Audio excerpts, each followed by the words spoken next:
الله الرحمن الرحيم الحمد لله رب العالمين والصلاة والسلام على أشرف المرسلين وعلى آله وصحبه أجمعين أما بعد ஒரு மிக முக்கியமான விடயத்துக்கு வந்திருக்கிறோம். அதாவது எனக்கு அல்லாஹ் தந்திருக்கக்கூடிய உரிமை சொத்துக்களை நான் எப்படி நிர்வகிக்கணும், அதில் எந்த விதமான இதுவும் இல்லை. அல்லாஹ் எனக்கு தந்திருக்கக்கூடிய உடைமைகளை நான் விரும்பிய முறை பிரகாரம் யாருக்கும் அதை பங்கிட்டு கொடுக்கணும். ஆனால் ஒரே ஒரு கண்டிஷன் தான், அது லாஃபுல்லாக இருக்கணும். லாஃபுல்லாக இருக்கணும். எனக்கு அல்லாஹ் தந்த ஒரு 10 மில்லியன் இருக்குது, 10 மில்லியனே கொடுக்கணும், பிரச்சனை இல்லை, எந்த விதமான இது இல்லை. இவ்வளோதான் கொடுக்கணும், இவ்வளோ நீங்கள் வச்சுக்கொள்ளணும்னு சொல்லி எங்கேயுமே உங்களுக்கு கட்டுப்பாடு உண்டு இல்லை. ஆனால் நீங்கள் எதுக்கு கொடுக்குறீங்களோ அது எப்படி இருக்கணும், அது லாஃபுல்லானதாக இருக்கணும். ரெண்டாவது பிரயோஜனமானதாக இருக்கணும். அது எல்லாம் நாங்கள் ரெண்டாவது பார்ப்போம். ஆனால் ஒரு கண்டிஷன் இருக்குது. ஒரு வாப்பா ஒரு உம்மா, இது தாய்க்கும் சேருமா, இது பெண்ணுக்கும் சேரும், சகோதரிக்கும் சேரும். ஒரு வாப்பா ஒரு உம்மா தண்ட உடைமைகளை, தண்ட அசட்டை, தண்ட சொத்தை, தண்ட வெல்த்தை தண்ட பிள்ளைகளுக்கு நான் வாழக்குள்ளேயே உயிரோடு இருக்கும் பொழுதே பங்கிட்டு கொடுக்க விரும்பினா எப்படி பங்கிட்டு கொடுக்கணும். இதில் நியாயமான தவறுகள், நியாயமான மிஸ்டேக்ஸ் எங்களுடைய பேரண்ட்ஸ் இன்று வரைக்கும் செய்து கொண்டிருக்கிறாங்க. அதனால் குடும்பங்களுக்குள்ள எங்களோட மௌத்துக்கு பிறகு பெரிய பிரச்சனை வரும். ஏட மௌத்துக்கு பிறகு, வாப்பமோட மௌத்துக்கு பிறகு பெரிய பிரச்சனை வரும். எனவே இந்த விஷயத்தை கவனமாக கேளுங்கோ. இதில் யாருக்கு சரி டவுட் இருந்தால் உடனே கையை தூக்கி விஷயத்தை கேட்டுக்கோங்க. குழந்தைகள் என்று சொல்லக்குள்ள நான் ஆரம்பத்தில் சொன்னேன், பல வகையாக இருப்பாங்க. ஆண் பெண், ஆண் பெண், படித்தவர் படிக்காதவர், டிஃப்ரெண்ட்லி ஏபிள் டிசேபிள், நல்ல ஹெல்தி, பலதரப்பட்ட பிள்ளைகள் இருப்பாங்க. நீங்கள் எப்படிப்பட்ட ஒரு பிள்ளையை நீங்கள் ட்ரீட் பண்ணுவதாக இருந்தாலும் எல்லாரையும் எப்படி ட்ரீட் பண்ணணும், சமமாகத்தான் ட்ரீட் பண்ணணும்.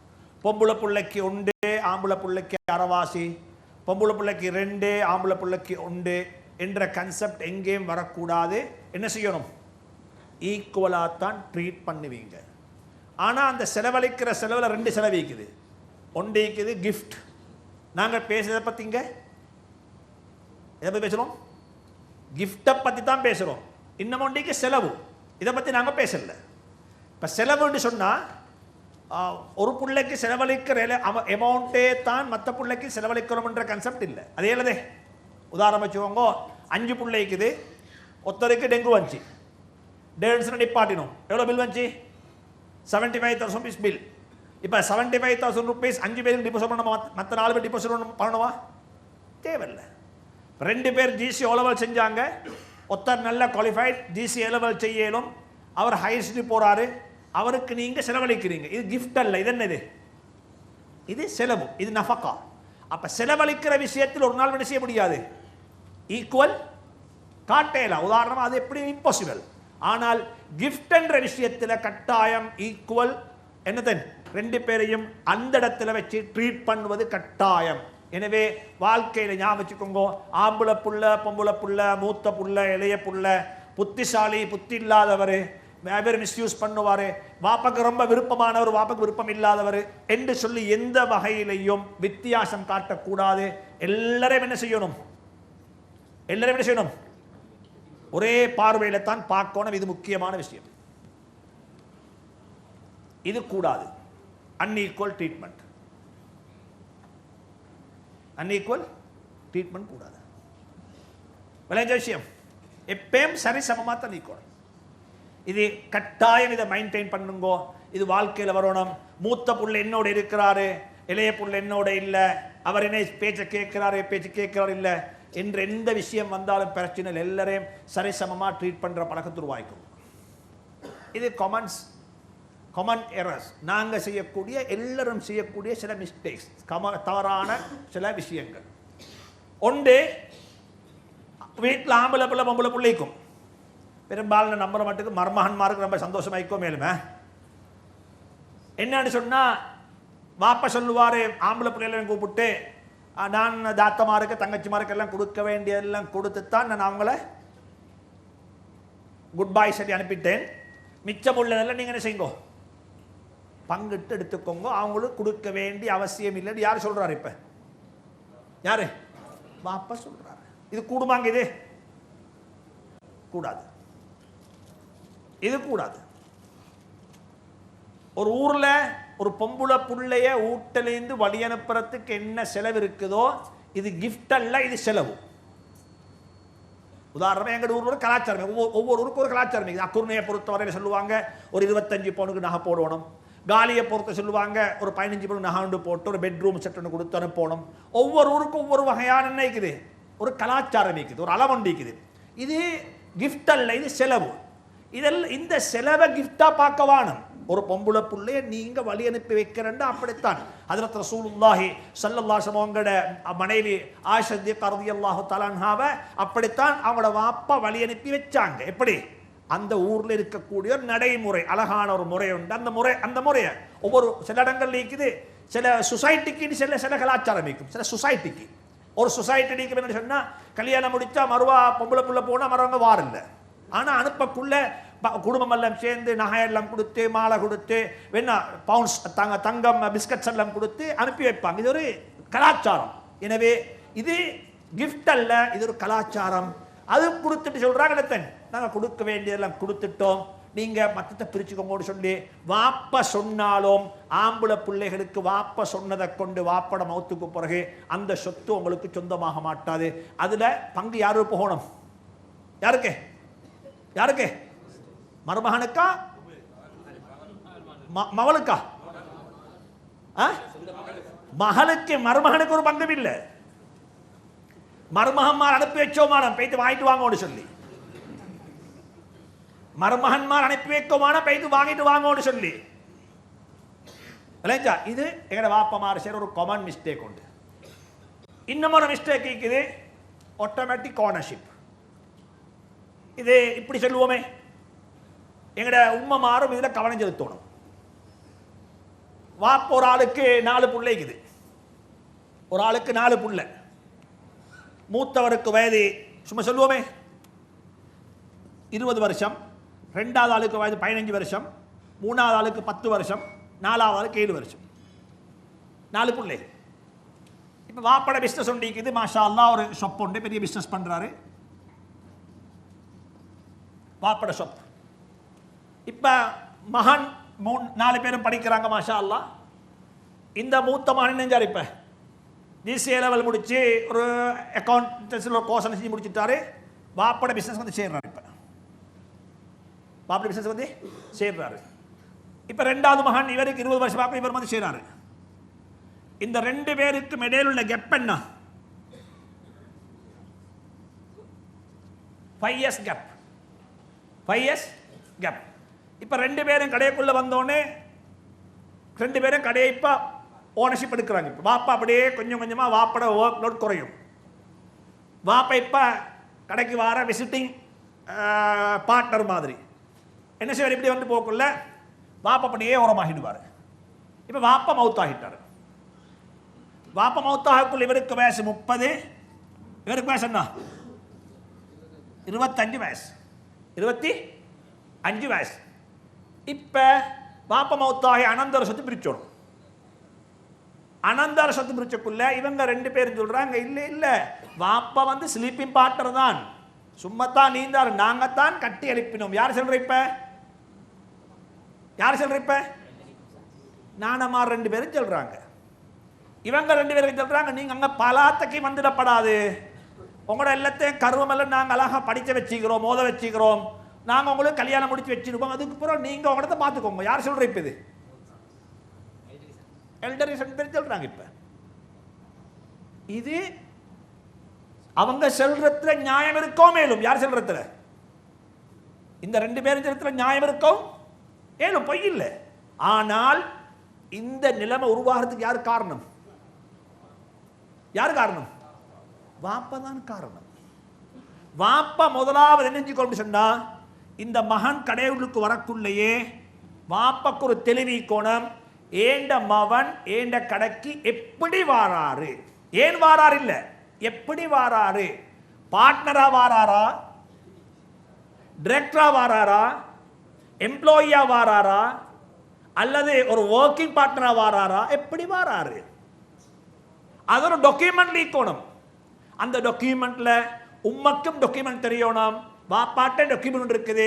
ஆனா இடையில வாப்பா மௌத்தானாலும் எல்லாருக்கும் கிளியர், ஏண்ட மவன் என்ற கடவுளுக்கு வரக்குள்ள சம்பளத்துக்கு தான் வந்தாரு, இவர் சம்பளம் வாங்கினோன்னு இவருடைய வேலை முடிஞ்சு அவருக்கு அனந்தர சொத்துல தான் பங்கு கிடைச்சோம் என்ற நிலைப்பாடு யாருக்கு விளங்கணும்? ஆட்டோமேட்டிக் ஓனர்ஷிப் இஸ்லாத்தில் இல்லை, இஸ்லாத்தில் இல்லை. இது அநேகமாக இந்த பிரச்சனை உருவாக்கி வைக்கிற வாப்பமாறுதான் அநேகமான குடும்பங்கள் பிரிஞ்சிருக்கிறதுக்கு வாப்பதான் காரணம் என்று சொன்னால் மிகையாக மாட்டார், தெரியாத்தனத்தின் காரணமாக. எனவே இது மிக கிளியராக வேண்ட மகன் கடவுளுக்கு வரக்குள்ள ஜமா வாப்பா கடவுளுக்கு வாங்க பிரச்சனை இல்லை, சம்பளம் படுங்க 4000 ரூபாய், ப்ராஃபிட்ல 25% தருவேன். எவ்வளோ எவ்வளோ ப்ராஃபிட்? 25%. நீங்க கடவுளுக்கு வாங்க, வியாபாரம் செய்யுங்க, மாசம் சம்பளம் 20,000 ரூபாய், அதுக்கு மேலே வேற ஒன்றும் இல்லை, ப்ராஃபிட்டும் இல்லை, கடையில் குட்வில்லும் இல்லை, கடையில் ஒன்றும் இல்லை. இது டாக்குமெண்ட்ல ஈக்கணும், ரிட்டன் டாக்குமெண்ட், வாய் பேச்சல்ல, 2 விட்னஸோட ஈக்கணும். அப்ப நீங்க மௌத்தானாலும் நான் மௌத்தானாலும் என்ற பிள்ளைகளுக்கு எந்த பிரச்சனையும் இல்லை. ஏன் காரணம்? எங்கட வாப்பா எங்களை மிக தெளிவான ஒரு நிலையில தான் விட்டுட்டு பேய்த்திருக்கிறாரு. இது வாப்பா மட்டுமல்ல, இதுல உம்மாம் கவனம் செலுத்தணும். வாப்பா சில கட்டங்கள்ல சும்மா பொடுபோக்குத்தனமா இருப்பாரு, தாய் சகோதரி அந்த விடயத்தில் ரொம்ப கவனமா இருக்கணும். நீங்க இந்த மவனை கடைக்குள்ள கொண்டிருக்கிறீங்க, இன்னும் 3 பேர் இருக்கிறாங்க, நீங்க மௌத்தானாலும் நான் என்ன செய்யணும்? இந்த பிள்ளைகளுடைய வாழ வேண்டியிருக்கிறது. எனவே ஆரோக்கியமான நிலையை உருவாக்கும் போது யாரு சொல்லணும்? உம்மா சொல்லி கொடுக்கிறது உம்மோட கடமை. இன்னும் ஒன்றிக்குது லைஃப் இன்ட்ரெஸ்ட். அதாவது வாப்பா என்ன செய்வது தெரியுமா? ப்ராப்பர்ட்டி எல்லாம் கொடுக்கக்குள்ள எதை வச்சிருக்கிறது? வாப்பா கிஃப்ட் பண்றார் எல்லாத்தையும். என்ன கண்டிஷனோட? என்ன மௌத்து போறது, என்ன மௌத்து போறது, என்ன மௌத்து போறது. அந்த காணியை கொடுத்தது மௌத்து பிறகு, இந்த கடை மௌத்து பிறகு, அது மௌத்து பிறகு. மௌத்துக்கு பிறகு சொல்லி வாப்பா அந்த டீட்ல எழுதி இருந்தார் என்றிருந்தால், அக்கார்டிங் டு த ஸ்ரீலங்கன் லா அந்த ப்ராப்பர்ட்டி உங்களுக்கு வாப்பட மௌத்துக்கு பிறகு சொந்தமானாலும் இஸ்லாமிக்கலி அது அனந்தர சொத்து. இஸ்லாமிக்கலி அது அனந்தர சொத்து. மறுவா அது பூலுக்கு வந்து அனந்தர சொத்தாக பிரிக்கப்பட வேண்டும். வாப்பா கிஃப்ட் பண்றால் எப்படி கிஃப்ட் பண்ணணும்? கண்டிஷன் இல்லாம கிஃப்ட் பண்ணணும். எது இல்லாம? எது இல்லாம? கண்டிஷன் இல்லை. என்ன மௌத்துக்கு போறன்ற கண்டிஷன் இல்லை. இது உங்களுக்கு. அப்ப நீங்க ஒரு கேள்வி கேட்கலாம், ஹஜ்ரத் அப்படி கொடுத்த ஈப்பானுகளா எங்களோட ஈக்கிறதே சொத்துக்காவடி தானே? ஈக்கிறதுக்காண்டியன் இதுக்காக வேண்டி சொத்துக்காவடி. இந்த சும்மா சும்மா சொல்லுவோமே, எங்களை வாப்ப உம்மா மாத்தோடு 56 அப்படிங்கிறது தெரியுமா உங்களுக்கு? 56 அந்த ஜேபி கால்டிஞ்சி மெஷின் கன் சொல்றதுக்கு T50 ரைட் ஒன்று இஞ்சி வாப்ப மாட காய் வச்சு விட்டுறாரு. என்ன சொல்லுமா இவர் வந்து சொல்லுவார், கல்யாணம் உண்டு, நான் பேசிக்கிறேன் வாப்பா, நான் முடிச்சு கொண்டா நல்ல மாடு கேட்குறேன். யார்கிட்ட கேட்குறது? இதை வாப்பா குறைஞ்சபட்சம் யோசிக்கணும். மாஷா அல்லாஹ் முடிச்சுட்டு வந்து செல்லாம முடிச்ச போறேன்னு சொல்றானே, அதுக்கே எல்லா புகழும் சொல்லி அல்லாஹ் அவரு புகழணும். யாரு யாரு? வாப்பா. எங்கட வாப்பா அப்படி புகழ் இல்லை, எங்கட வாப்பா மாறு அல்ஹம்துலில்லாஹ். அவரை சொல்ற எடுத்தோடனே எடுத்து பாய்க்கிற T50 தான். சொத்துல பங்கு இல்ல, சொத்துல பங்கு இல்ல, எல்லாம் கொடுத்துருவேன் தாத்தாக்கு.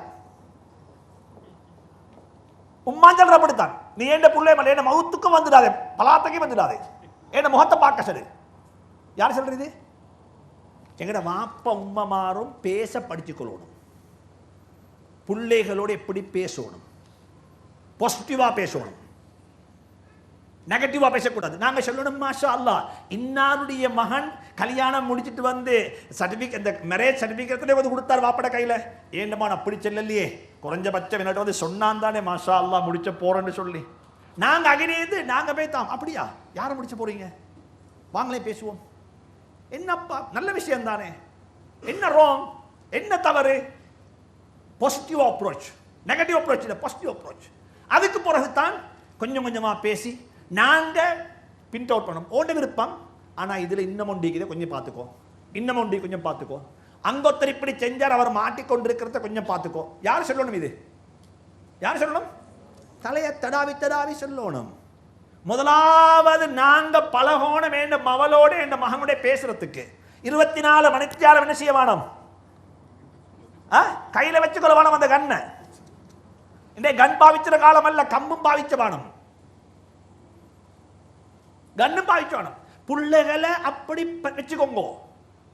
ஸல்லல்லாஹு அலைஹி வஸல்லம் அப்படித்தான் வச்சாங்க. ஒருத்தர் வாராரு, நாங்க எல்லாரும் யாருடைய பிள்ளைகள்? ரசூலுல்லாஹி ஸல்லல்லாஹு அலைஹி வஸல்லம் எங்களுக்கு ஒரு முஅல்லிம், எங்களுக்கு ஒரு உஸ்தாத், எங்களுக்கு ஒரு வாப்ப மாதிரி. ஏண்டா நபியினுடைய மனைவிமாரெல்லாம் வந்து உம்மான்னு சொன்னா நபி சொல்லுங்க யாரு? அப்போ ஒருத்தர் வந்து கேட்கிறார் நபிகிட்ட, யா ரசூலுல்லாஹ் எனக்கு ஒரு பெர்மிஷன் தாங்களேன் ஜினா செய்யறதுக்கு. எதுக்கு? எதுக்கு ஜினா செய்ய அனுமதித்த? கல்யாணம் முடிச்ச கேட்கல,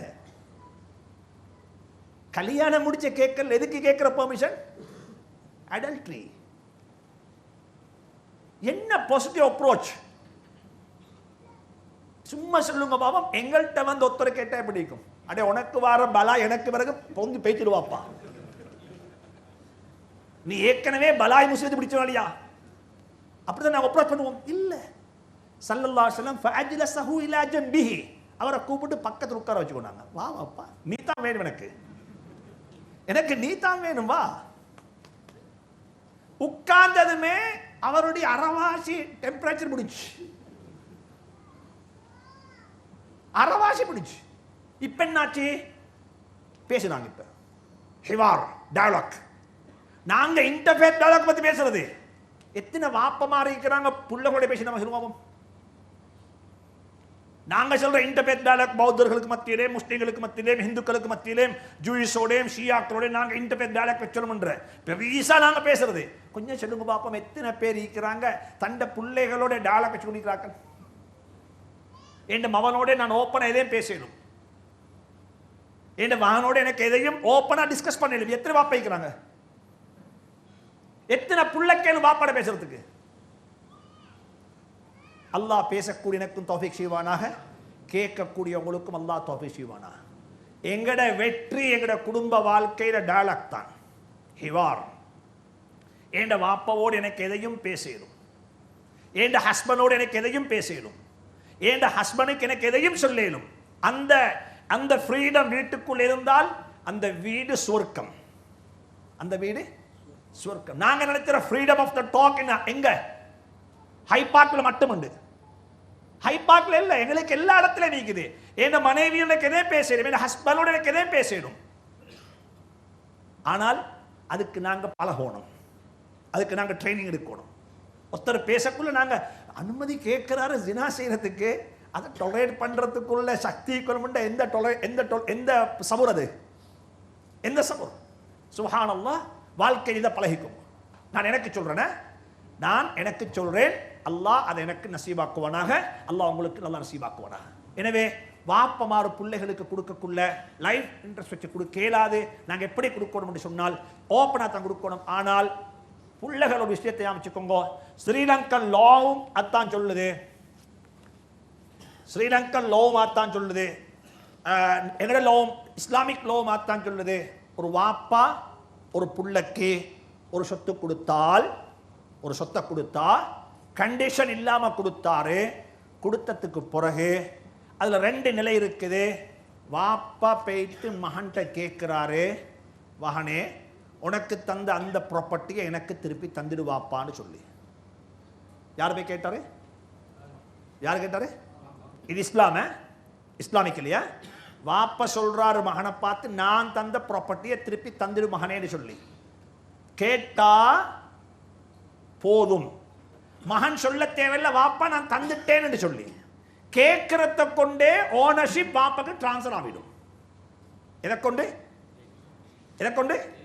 கேட்கறத கொண்டு. மகன் சொல்ல இல்ல நான் நாளைக்கு லாயர்கிட்ட போயிட்டு டீல் எழுதிடுறேன், உங்களோட பேரு டிரான்ஸ்ஃபர் பண்ணிட்டேன் இல்ல. பாப்பா சொன்னாரு 10 மணிக்கு இந்த ப்ராப்பர்ட்டி எனக்கு தந்துடு மகனேன்னு சொல்லி. 11 10 மணிக்கே ஓனர்ஷிப் டிரான்ஸ்ஃபர். யாருக்கு? பாப்பாக்கு. அதுக்கு பிறகு அதில் இருக்கக்கூடிய எந்த ஒன்றை உங்களுக்கு பாவிக்க இயலாது. அது உங்களோட ப்ராப்பர்ட்டி. எனது யாரோட ப்ராப்பர்ட்டி? அது வாப்போட ப்ராப்பர்ட்டி. இது இஸ்லாம் தீன், அதாவது லீகல். ஸ்ரீலங்காவுடைய லோல இதுதான் நிக்குது. வாப்பா கொடுத்த ப்ராப்பர்ட்டியை வாப்பா அந்த டீடை எழுதக்குள்ளேயே இது திருப்பி எடுக்கிற சக்தி எனக்கு இருக்குன்ற காலம்ஸை போட்டிருந்தால் கோர்ட்டுக்கு போகாமலே என்ன செய்யலாம், அவருக்கு அதை திருப்பி எடுக்கலும். அந்த கண்டிஷனை போட்டு இல்லை என்றால் வாப்பா கோர்ட்ல போய்த்து கோர்ட்டுக்கு இன்ஃபார்ம் பண்ணி போட்டு வாப்பாக்கு அந்த டீல் என்ன செய்யலாம், திருப்பி எழுதி கொள்ளையிலும். எனவே இது லீகலோட சம்பந்தப்பட்ட விஷயம். எனவே வாப்பா கொடுத்த சொத்துக்கு இந்த கண்டிஷன் போட வேண்டிய அவசியம் இல்லை. வாப்பாக்கு வேணுமென்றா இஸ்லாமிக்கலி லீகல் எங்க நாட்டு சட்டப்படிக்கு திருப்பி எடுக்கலும். தெரியுமா உங்களுக்கு? இது வெள்ளாட்டில் கருப்பாடு, வெள்ளாட்டில் கருப்பாடு. வாப்பாக்கு 5 பிள்ளைக்குது, ஒத்தர் பேய்த்து அவட விருப்பத்துக்கு ஒரு கல்யாணம் முடிச்சிட்டாரு, அவட விருப்பத்துக்கு ஏதோ செஞ்சிட்டாரு, என்னமோ நடந்துட்டுது. பாப்பாக்கு வந்த கோவத்தில் சொன்னாரு வெனு கொண்டு கொடுக்க சரி. இவனுக்கு அனந்தர சொத்துல பங்கு இல்லை. இவர் பிளாக் லிஸ்ட் பண்ணப்பட்டால் இஸ்லாத்தில் அது செய்ய இயலாது. பாப்பாக்கு ஒரு புள்ளை இல்லை, ஏண்ட புள்ளை இல்லைன்னு சொல்ல இயலாது. அது பாவங்கள்ல பெரும்பாவம். யாக்கூப் அலைஹிஸ்ஸலாம் யூசுப் அலைஹிஸ்ஸலாத்தை கிணத்துல போட்டுட்டு வந்த 9 பேரையும் அரவணைத்தது போல அந்த 10 நாங்களும் தவறு செஞ்ச பிள்ளைகள் அரவணைக்கிறவங்க அல்லாம ஒதுக்குறவங்க அல்ல. ஒரு நாளும் ஒரு புள்ள, ஒரு ஆம்புல புள்ள, ஒரு பொம்புல புள்ள செஞ்ச மிஸ்டேக்குக்காக வேண்டி அவனுக்கு நான் சொத்து கொடுக்க மாட்டேன், ஒரு உடைமை தரமாட்டேன் என்று நீங்க ஒதுக்குவீங்க என்றிருந்தால் அவன்தான் எங்களோட வாழ்க்கையில் எங்களோட லைஃபுக்கு திரட்டினா மாறுவான். இதை செய்யக்கூடாது. இதே பயந்துக்கோங்க. இன்னும் ஒன்றிக்குது, மை கார் மை பெட்ரோல். நான் சம்பாதிச்சேன், எனக்கு அனந்தர சொத்தா, எனக்கு விருப்பமான செய்யலாம். நான் ஆரம்பத்தில் சொல்லிட்டேன், இது உங்களோட காரும் அல்ல, உங்களோட பெட்ரோலும் அல்ல. இதெல்லாம் எங்களோட ட்ரஸ்டாக தரப்பட்டிக்குது. நாங்கள் ஹலீஃபத்துல்லா, அல்லாஹ் சொன்னதைத்தான் செய்யணும். ஒரு வாப்ப சொல்றாரு, ஏண்ட மௌத்துக்கு பிறகு அனந்தர சொத்தில்ல, இன்ஹெரிட்டன் லோ அப்ளை ஆக மாட்டாது, உங்களோட விருப்ப பிரகாரம் இதை பிரிச்சுக்கோங்கன்னு சொல்லி யாராவது ஒருத்தர் சொன்னா அதையும் நாங்கள் என்ன செய்ய மாட்டோம், ஏற்றுக்கொள்ள மாட்டோம். இன்னும் ஒரு மிஸ்டேக் இருக்குது, நாங்கள் செய்யற மிஸ்டேக் ஒன்று இருக்குது. பெரும்பாலான ஊடுகளில் இந்த மிஸ்டேக் இருக்குது. என்ன தெரியுமா உங்களுக்கு? வாப்பா சொல்லுவாரு குழந்தைகளை கூப்பிட்டு, ஏண்ட மௌத்துக்கு பிறகு ஏண்ட ப்ராப்பர்ட்டி எல்லாம் யாரு சொந்தம்? ஏண்ட வைஃபுக்கு சொந்தம். யாருக்கு? யாருக்கு? உம்மட மௌத்துக்கு பிறகு நீங்க பிரிச்சுக்கோங்க. யார் சொல்ற? இப்ப பாப்பா சொல்லுவோம். உதாரணமாக ஒரு 100 மில்லியன் வேர்த்தான ப்ராப்பர்ட்டி இருக்குது. வாப்பா என்ன செய்யறாரு, ஹஸ்பண்ட் வந்துட்டு மௌத்தாகக்குள்ள வைஃபுக்கு தான் எல்லாத்தையும் டிரான்ஸ்ஃபர் பண்ணிக்காரு. யார பேருக்கு? யாருக்கு? டாக்குமெண்ட் எழுதப்பட்டிருக்குது 2 பேருக்கு. அதாவது ஹஸ்பண்ட் எழுதிக்கிறேன் ப்ராப்பர்ட்டி எனக்கு இல்லை, எனக்கு பிறகு யாருக்கு? வைஃபுக்கு பிறகுதான் யாருக்கு போகும்? எப்படி? அனந்தர சொத்தா போகும். இன்ஹெரிட்டன்ஸ் அனந்தர சொத்தா போகும். இது தவறு, 100% தவறு. ஏன் தவறு என்று சொன்னால், ப்ராப்பர்ட்டிக்கு சொந்தக்காரன் யாருன்னு இப்ப ஹஸ்பண்ட். ஹஸ்பண்டுடைய மௌத்துக்கு பிறகு அந்த சொத்து குர்ஆன்ல சொல்லப்பட்ட முறை பிரகாரம் பங்கிட்டு கொடுக்கப்பட வேண்டும். ஒரு கேஸ் ஸ்டடி சொல்றேன், கேட்டுக்கோங்க. இப்ப ஒரு ஆள் அப்படி எழுதினாரு, 100 மில்லியன் வேர்த்தான சொத்து அவர் எழுதுறாரு, எனக்கு சொத்து, ஏன் மௌத்து பிறகு யாருக்கு? வைஃபுக்கு. ஏன் மௌத்து, வைஃப்ட மௌத்துக்கு பிறகு 5 பேருக்கு பிள்ளைகளுக்கு இது பங்கிட்டு போகணும் என்று எழுதியிருக்காரு. சரி, 5 பிள்ளைகள் மட்டுமல்ல, அனந்தரக்காராக்கள், பேரண்ட்ஸ் அனந்தரக்காராக்கள், அங்கல சகோதரர் இருக்கிறாங்க. சரி, அது டிவைட் ஆகும். இப்ப என்ன செஞ்சாரு தெரியுமா? வைஃப்ட பேருக்கு சொத்து அப்படியே இதாகுது டிரான்ஸ்ஃபர் ஆகுது. இப்ப என்ன தெரியுமா? இவ பேய்த்து இன்னொரு கல்யாணம் முடிச்சு கொண்டா. யாரு? யாரு முடிப்பாங்களா இல்லையா? முடிப்பாங்களா? முடிக்கலாம், ரைட். ஒன்று முடிப்பாங்க, முடிக்கலாம், ரைட். இப்ப யார் முடிச்சு கொண்டாரு? இப்ப ப்ராப்பர்ட்டிக்கு சொந்தக்காரர் யாரு? இப்ப யாரு? வைஃப். இப்ப வைஃப் மவுத் ஆகிறா. இப்ப வைஃப் மவுத் தான் இவரே பங்கு கிடைச்சுமா? சொத்துல பங்கிக்கு பங்கு கிடைச்சும். ஏண்டா சொத்துக்கு சொந்தக்காரர் யாரு? இப்ப வைஃப். வைஃப்ட சொத்துல ஹஸ்பண்டுக்கு எத்தனை பங்கு? எத்தனை வீதம்? 25%. இது எங்கேயோ மல்லே பொல்லு. இது கதிராமத்தில் கல்லு கிடைச்ச கதை. இது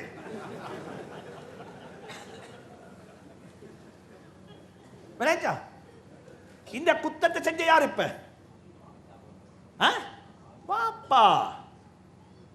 இந்த பங்கு இங்க போனோம் சார். இப்ப வாப்பா மௌத்தான வந்து உதாரணம் வச்சோம் 60ஆம் ஆண்டு 60ஸ்ல 1960ல மௌத்து. உம்மை மௌத்தாகிறா கிட்டத்தட்ட 1985ல. இந்த 60ல கிடைச்சாத காசு இந்தாக்களுக்கு 85ல என்ன பிரயோஜனம்? 60ல சிமந்தி பேக் கொண்ட விலை எவ்வளோ? 20 ரூபா. இன்றைக்கு 85ல தான் யார் மௌத்து? உம்மை மௌத்து. 85ல சிமந்தி பேக் கொண்ட விலை 100 ரூபா. என்ன பிரயோஜனம்? எனவே இது செய்யக்கூடாது. இது ஒரு தவறு. எனவே இன்னும் ஒன்றை சொல்றேன். ஸல்லல்லாஹு அலைஹி வஸல்லம் ஒரு வேலை செஞ்சாங்க. மௌத்தாகிறதுக்கு முன்னாலே அல்ல, கல்யாணம் முடிக்கிறதுக்கு முன்னாலேயே மனைவி மாருக்கு என்று சொல்லி வீட்டை தனியாக கொடுத்துட்டாங்க. நான் எப்படி கண்ணியமானவனோ இதே போல என் குடும்பமும் கண்ணியமானது. என் மௌத்துக்கு பிறகு அவங்க ரோட்டுக்கு வரக்கூடாது. என்ன செய்வோம்? என் மனைவிக்கு ஒரு போதுமான ஒரு வீட்டை நான் ஹதியாவா கொடுத்துடுறேன். இது ஓண்ட விடுமா? இது அனந்தர சொத்தல்ல. நான் வாழக்குள்ளே மோண்டத்தான், என் மௌத்துக்கு பிறகு மோண்டத்தான். நீ முந்தி மௌத்தாகிட்டா. உதாரணம் வச்சவங்களேன், என் வைஃபுக்கு நான் ஒரு வீடு கொடுத்தேன். உதாரணம் வச்சவங்க ஒரு 30 மில்லியன் பொறுமதியான ஒரு வீடு. எத்தனை மில்லியன்? 30 மில்லியன் பொறுமதியான வீடு. லா சமஹல்லா, அல்லா எல்லாருக்கும் மௌத்த வச்சிருக்கிறான். அபூபக்கர் என்றவர், அபூபக்கர் தான் வீட்டை கொடுத்தார். யாருக்கு? அவருடைய வைஃப் ஃபாத்திமாக்கு. அபூபக்கர் டொனேட் பண்ற ஃபாத்திமாக்கு 30 மில்லியன் வீட்டு உண்டு. இப்ப யார் மௌத்து? ஃபாத்திமா மௌத்தாகிட்டா. யார் மௌத்து? ஃபாத்திமா மௌத்து. யாரு? ஃபாத்திமான்ற வைஃப். வைஃபுக்கு ஹஸ்பண்ட் டொனேட் பண்ணின வீடு எவ்வளவு பொறுமதி? 30 மில்லியன். இப்ப ஹஸ்பண்ட் டொனேட் பண்ணின வீடு வைஃபுக்கு, வைஃப் மௌத்தான உடனே அந்த வீடு யாருக்கு திருப்பி வரல? யாருக்கு திருப்பி வரல? ஹஸ்பண்டுக்கு திருப்பி வரல. அது டொனேஷன், அது கிஃப்டட். அந்த 30 மில்லியன்ல அந்த ஃபாத்திமாவுடைய உம்மா வாப்பா உயிரோட இருப்பாங்க என்றிருந்தால் அவங்களுக்கு 33% போய் சேரும். மருமகண்ட சொத்து வைஃபுக்கு ஹதியா பண்ணி வைஃப் மௌத்தான உடனே வைஃப்ட உம்மா வாப்பா இருப்பாங்க என்றிருந்தால் யாரு பங்கு போகும்? வைஃப்ட உம்மக்கும் வாப்பக்கும் பங்கு போகும். வைஃப்ட உம்மை இருக்கிற வாப்பா இல்லைண்டா உம்மக்கு மட்டும் பங்கு போகும். வாப்பா இருக்கிற உம்மை இல்ல வாப்பா மட்டும் இருக்கிற வாப்பாக்கு மட்டும் பங்கு போகும். எனவே வாழ்க்கையை ஞாபகம் வச்சுக்கோங்க. இதெல்லாம் படிக்க வேண்டிய விஷயங்கள். இதுல யாரும் திறக்கொடுத்து செஞ்சிட வாடும். இன்னும் ஒன்று இருக்குது. சரி, இதை பாருங்க பாப்போம். என்ன வித்தியாசம்? நாங்க சொன்னோம் இப்படி செய்யக்கூடாது. ஒரு வாப்ப என்ன செஞ்சாருண்டா,